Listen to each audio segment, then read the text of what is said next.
Home is the nicest word there is. I just love this quote by Laura Ingalls Wilder. It just speaks volumes of what our homes mean to us and just the feeling that it evokes when we think of home. How do we realistically create that wonderful home, that warm and welcoming environment without having ridiculous ideals that just leave us frustrated and disappointed when we can't live up to them? Real life is never perfect, and it's not like we're acting out the perfect scenario or highlight reel of our imaginary Instagram account that we would want to have. This reminds me of myself as a teenager. Now you have to understand that I was born trying to clean and organize everything. I've always been a child who loves to plan, to have things neat and orderly, and it would make me happy as a little kid to clean up our house and then to admire my work. God has a sense of humor, so he placed me into the most wonderful family full of free spirits.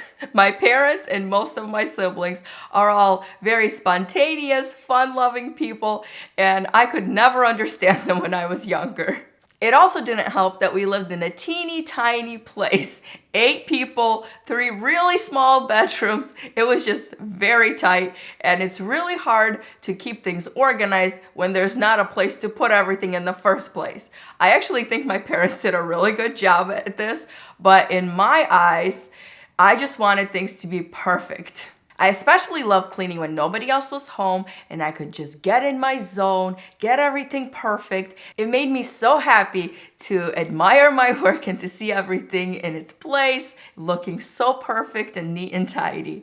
Until my lovely family showed up, and right away, just imagine 8 people in a very small space, that just right away puts things out of place. On this particular day, I was so frustrated to see them just sprawl around on the couches, put their things everywhere, go to the kitchen, start making themselves food. Imagine that. How dare they get hungry?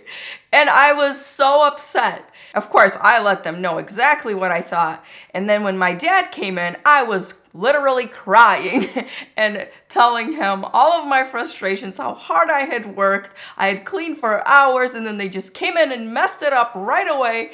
And how could they do this? I was sure that he was going to see things my way and take my side.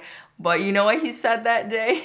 He said, "Well, what do you want? Do you want this house to look like nobody lives here?" I got really offended when he said that because I thought that is not at all what I meant. And of course I want people to live here, but why can't they just keep it neat and organized?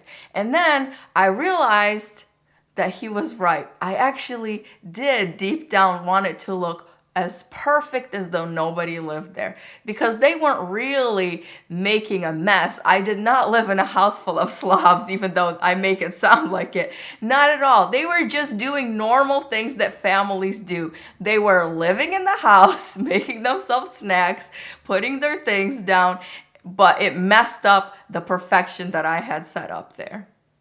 I can't say that I'm 100% cured of my perfectionism, because deep down, I kind of do want our house to be perfect and spotless, everything pristine and in its place, everything lined up perfectly.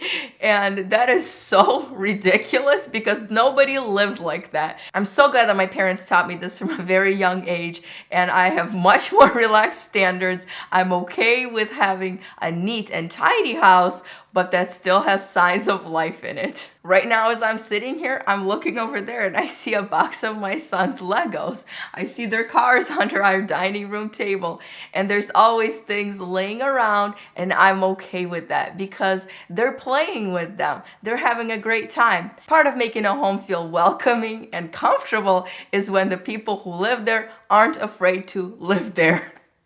Even if you're not living in the home of your dreams and there's lots of things you want to change about your house, or maybe you're living in an apartment where you're not going to be for a long time, I still think it's important to take the time and put in some personal touches and make it feel like home so that you're comfortable there and you want to be there.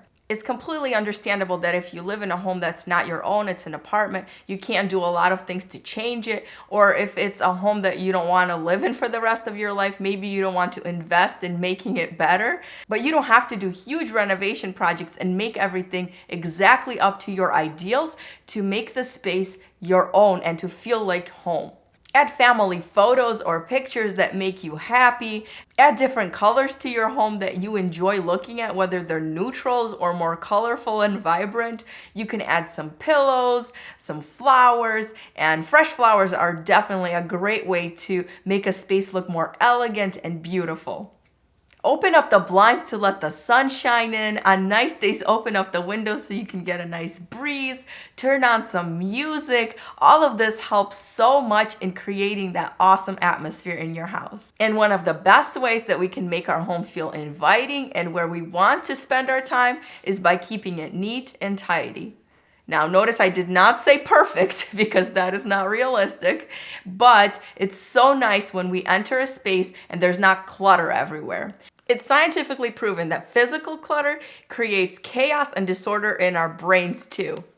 We are much more calm and happy when the space around us isn't a giant mess. My husband and I both enjoy a clean and orderly home, but I've also noticed that our children play so much better when the house is neat. There's plenty of times when my house is a big giant mess, especially when I'm working and the kids are on their own. And when they have all of their toys everywhere, they don't play as well. They just go from thing to thing and they can't just sit and focus. They're much more agitated and needy and whiny. And when there's just a few things that they're playing with and everything else is much neater around them, then they can sit and focus and play with their Legos for half an hour or sit and color for half an hour, and they're much happier and calmer. I really try to clean up every night before we go to bed so that we can start each day with a fresh start, because when I wake up and it's a big mess, there's dishes in the sink, there's things from the night before, things are just laying around, it just puts me in a bad mood right from the beginning, and I feel like I'm running behind from the very start of the day. Of course, life is life, so it doesn't always happen, but I like to do that whenever I can because then I can go to sleep. I feel much better and more calm. When I wake up, it puts me in a good mood. I'm much more motivated to start the day. And even my children, when they wake up, they enjoy coming out and they're like, oh, it's so clean. And the few times when they wake up and it's dirty, they're like, Mama, why didn't we clean yesterday? I'm like, we? Okay. It's much harder for us to keep things clean when we have too much stuff. So maybe you need to declutter and get rid of a lot of it. No matter how you keep reorganizing it and shuffling it around, if there's just too much of it, it's going to be really hard and frustrating to keep things clean. The less things that we have, the less clutter we'll have, and the less cleaning we'll have to do.